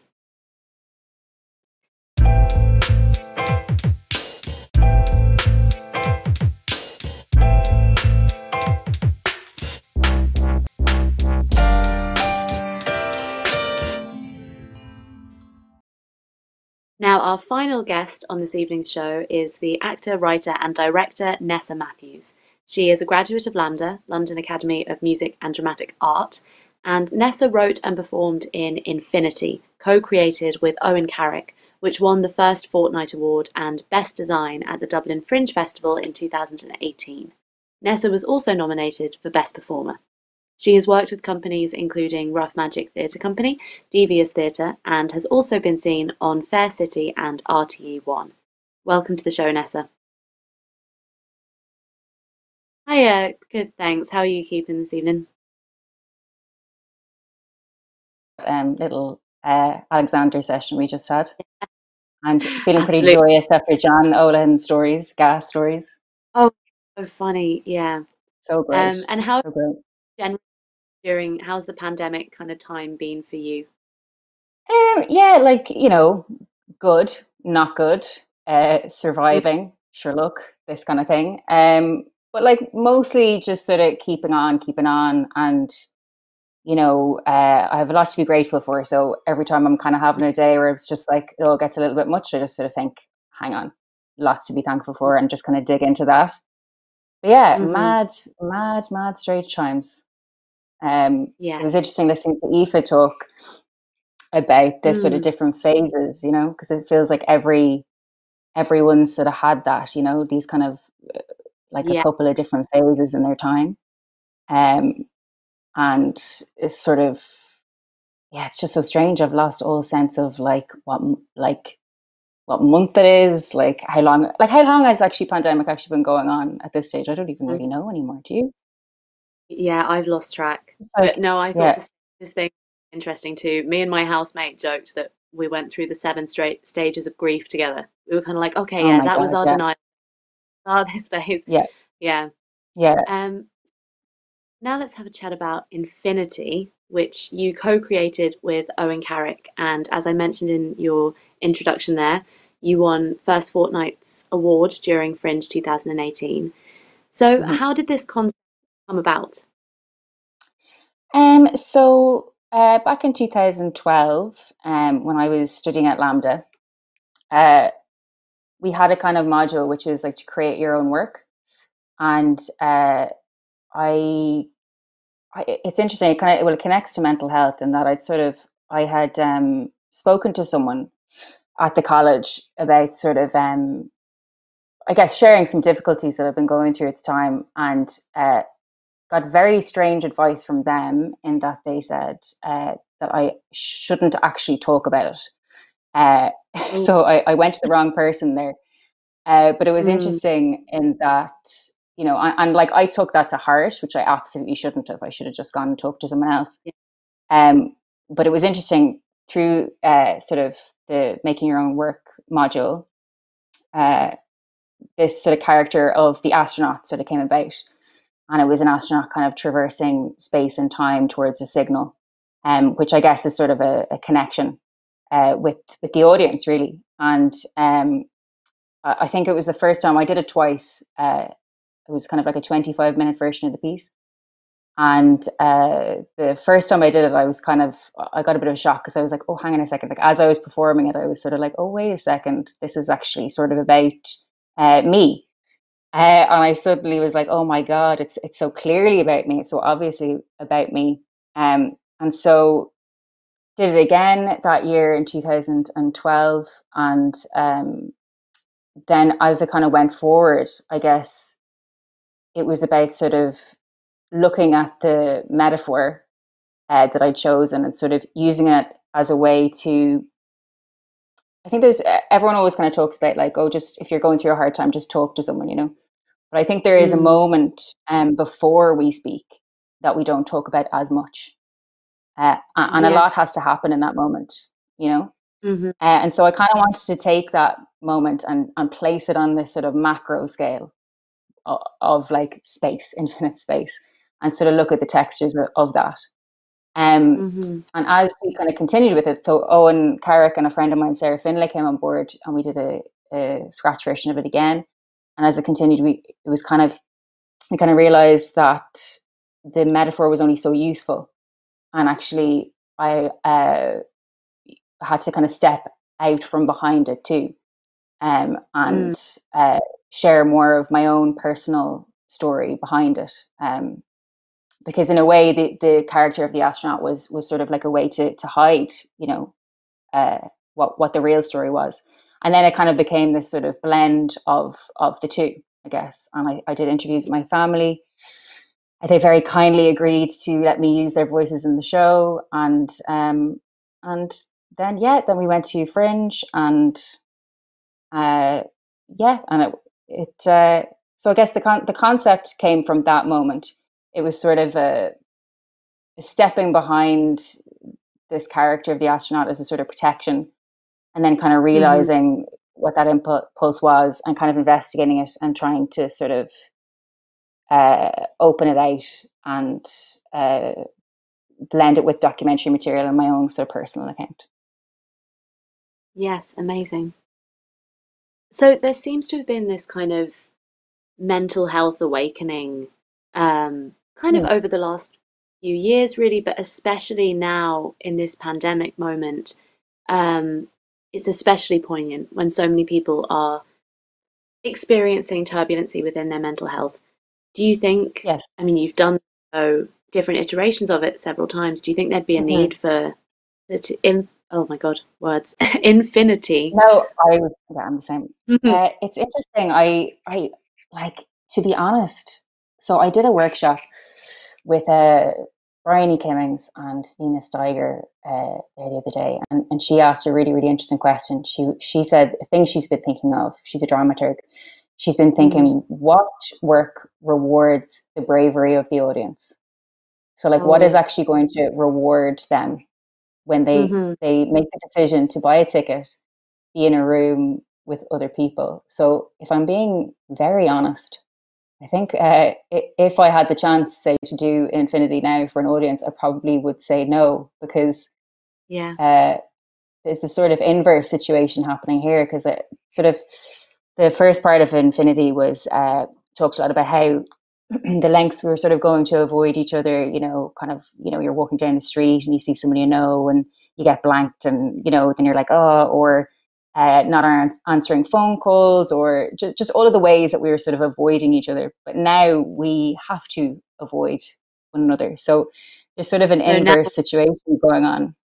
It's flipped. So I think actually, you know, and we're so constantly working with absence now, like even this, you know, in normal times, I'd be sitting in a room with you, we'd have a little glass of water beside us and we'd be having the chats. But, you know, we're just, there's an inherent absence in everything that we're doing. So I wouldn't want an audience to choose to come into a theatre and then sort of go to space on a very lonely journey. I mean, if anything, you'd love a show to be just like a bunch of people giving group hugs or something. You know what I mean?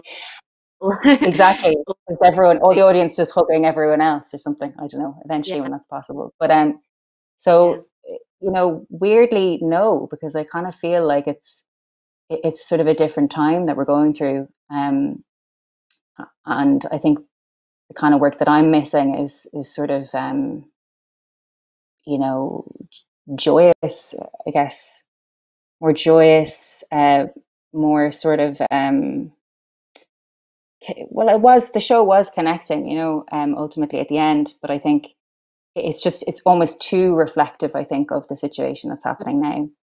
And I think in terms of rewarding the bravery of the audience, you'd want to give them something slightly different, maybe. Rather than just as an eventual payoff, perhaps. Yeah. Say that again? Maybe to celebrate that connection rather than lead towards it, and maybe a Yeah, pure I think it might be a lot, because it's so, the show was so reflective of literally what we're going through now. So I think a contrast would be good when people eventually do go into a theatre space again, Yeah. So you've spoken a bit there about how the show was motivated by your own mental health struggles. I think the attitude of the industry is changing at all towards mental health. I know you said someone said don't talk about it, and I think sometimes as artists it's very much, leave it at the door. Don't discuss it. Do you think that's healthy or changing in any way? Well, it's not healthy to leave it at the door, for sure. I think that things are definitely changing from what I can see. I think younger people have a lot more sort of words around these experiences, which is really heartening to see. And I think people are a lot more articulate about these things just from purely having the messy conversations. Yeah. We sort of started to build up a language. And I do see it sort of individually, like people seem to have a greater awareness there. But then I do think that there is a sort of disconnect with the awareness and maybe the structures within which we work. And, in terms of, the very long hours, I think someone was talking about burnout before. And I think, before this sort of happened, I think I was kind of looking around at all my friends and sort of feeling like everyone was very burnt out. So I guess awareness is one thing, and it's really good and really important. But then how that kind of can bleed in and actually start to make changes in a structural way, I think is a whole other matter. And then ultimately, I think the biggest mental health kind of problem or contributing factor at the minute is our government's absolute lackluster support of the arts. And I think really, when it comes down to it, that is the biggest contributing factor, and the one that has to change the most. We can all keep having the conversations as we're doing, but until the government sort of values the art, it'll continue to be quite difficult and detrimental. So let's hope that changes. Yeah, and kind of historically, there's been this tortured artist, kind of romanticized, glorified idea of the impoverished, struggling artistic figure. How do you think we work against that from the inside out, I suppose? Yeah. It's funny, as soon as you said impoverished artist, I remembered actually going home after the Fringe Festival Awards. So Infinity had won the 2 awards. It was a lovely evening. I was delighted for the team, and I was walking home, and it started, raining. And I remember putting my hand in my pocket, and I was like, "How much money do I have left?" And I think I had, like, at the time, doing a show, it's kind of mad. I think I had $4.20 left or something. That was it. That was all I had. And I remember just being like, I cannot walk home in the rain this night. So I hailed a cab, and I got, like it was just like, I just can't do it. I was just too tired more than anything else. I hopped in the cab, and I said to him, I was like, can you just bring me as far as like 420? I'll go. And so he said, oh yeah, no problem. And then he got to 420, he got to 450. And I was like, oh wait. And he was just like, no. My daughter's an artist. I know all about it. So this is all just to say that there was nothing remotely romantic about that, although he was very kind and lovely. But in terms of trying to, I don't know, dispel the tortured artist kind of thing, I think it's just a narrative, really, isn't it? And I think it's kind of twofold. So, there's a tortured artist, there's a tortured artist thing, which is someone who is self-mythologizing or whatever. And I think in those instances, other people have to say, hey, are you okay? You know what I mean? And sort of ask why that's happening, because there's usually something else going on. But actually, a lot of the time, the tortured artist narrative comes from us, and from us placing it on, artists themselves. I was reading an article about Fiona Apple the other day, and it just really struck me that it was interesting, because the person writing the article was trying to sort of actually undo previous sort of a previous narrative around her, that she was this sort of tortured artist. But I felt that it kind of ended up doing the same. And I think anything that sort of feels like an easy narrative, if we can disrupt that. So the tortured artist is an easy narrative. So, Fiona Apple's music's angsty, it's sad, she struggles with mental health, but she's also very witty. She can also be silly. She loves her dog, and I think if we stop creating that narrative by challenging it and remembering that, as I think it was Helena was saying, like, we all contain multitudes. So if I think it's kind of up to us, to just be like, actually, that's not the full truth. Yeah.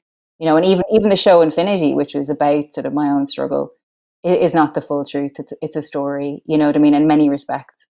And it probably doesn't contain a lot of my own sillinesses as well, So I think that's kind of it. Resisting easy narratives, challenging them. Any kind of definite thought you have about a person, remember that there's something else you don't know. Maybe.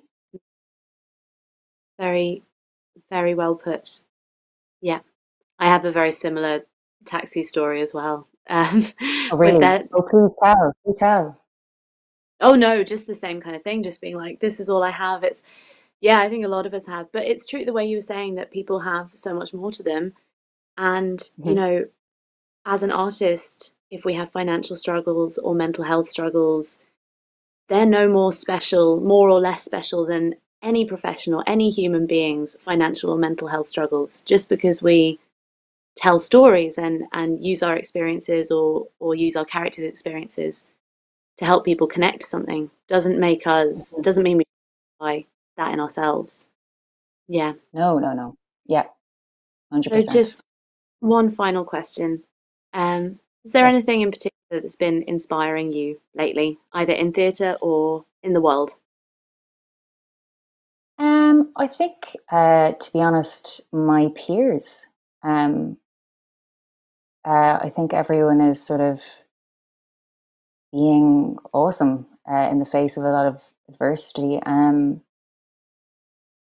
sort of the resilience that people are showing at the minute, and the sort of prioritizing of community as well, is genuinely very, very inspiring. And then in terms of like art stuff, I mean, I just watched Fargo, which I thought was really, really good. Right. So awesome. I'm reading a lot of poetry at the minute as well, which is great.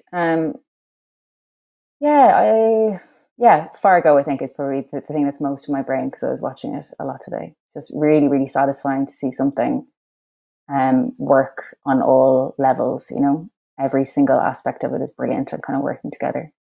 That's something that's inspiring. So that's going to be something I can add to. You got to do it. And the season 4 is coming out, so you got 3 whole glorious seasons ahead of you. Binge watch in time. Yeah. Great. Thank you so much for joining us and for sharing wonderful thoughts with us. Thanks. Good night. Thanks. Thank you. Good night. Bye. If you find value in Stage Door Live, please help us grow by letting your friends and followers know. If you're watching on Facebook, hit that follow button and give us a like.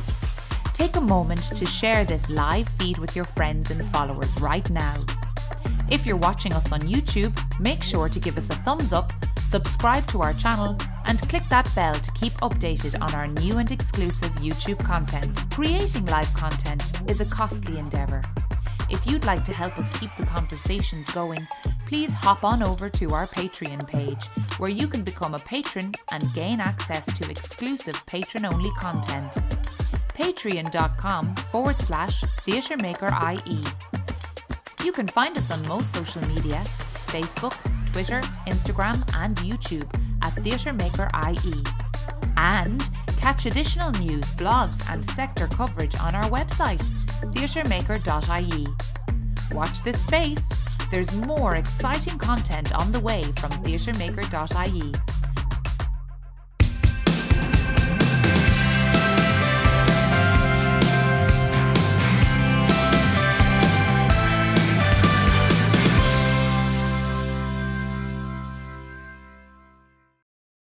Mental Health Ireland says that well-being is feeling good about yourself, the world around you, and functioning well in everyday life most of the time, and being resilient and coping with the normal stress of life. COVID has changed all of our lives. We are no longer dealing with the normal stress of life. As we've heard over and over again, our present is unprecedented. Our sector and most of the world stopped. Stages were left bare with only a ghost light to keep them alive, and for our minds, our bodies, and our careers, it has put stresses on us that we could never have imagined. Many people feel they've had way too much time to get into their heads. Tonight's episode was hard for Abby, who was the lead producer on this show, to create, because when she reached out to guests with a reputation for good health practices, many told her they just weren't in the headspace right now. And we get that because it's hard to talk about wellness, and especially hard when everyone is struggling in this way. Putting the current pandemic aside, all too often as theatre makers, we are working tirelessly to build characters, worlds, rehearse, perform, or putting in 16-hour days of labour at a flat rate to make sure we look good enough to our one producer that they might want to hire us for the next show. These pursuits to put food on the table and to enhance our career opportunities often come with side effects, the greatest often being a sacrifice to our own well-being. We've known for far too long that we work in an overworked sector that is paid too little and sacrifices the mind and body to put on a great show. And now we sit waiting or working on our next idea, and as we reset, we should take some time to reflect on our status in culture, but also on our status as human beings, who can easily investigate the problems of society within their work, but often forget to do the same within themselves. Mental Health Ireland suggests 5 ways to well-being. Connect. Make time each day to connect with people around you. Be active. Look for ways to be active every single day. Take notice. Be aware of the world around you and of what you're feeling. Keep learning. Try something new or rediscover an old interest. And give. Do something nice for someone else. If you feel alone and you need someone to talk to, Samaritans is there 24 hours a day, 365 days a year, from any phone at 116 123 116 123. The number is also down on the screen there. Samaritans offers free one-to-one confidential help 24 hours a day. And that's it here at Stage Door Live. Next week, the focus will be on funding. What funding is available now, and how have others navigated the winding roads of getting public and private support to develop and stage their productions, as well as to develop their practice. Due to a few upcoming projects that I'll be working on, you're not going to see me for a while. So starting next week, Kelly O'Doherty will be stepping up and taking the reins as host of Stage Door Live. We'll also soon be introducing you to some new faces at Stage Door Live. You're in good hands, and I'll be seeing you again in a couple of months. Now, here to leave us with a reading of The Door by Miroslav Holub is the wonderful Jed Murray. Jed is a writer, director, actor and drama facilitator from Dublin City Centre. He is a member of the theatre company The Core Ensemble, and when not working, he can be found chopping logs or kayaking on the canal in Phibsborough. Good night, everyone, and we'll see you next week at 7 p.m.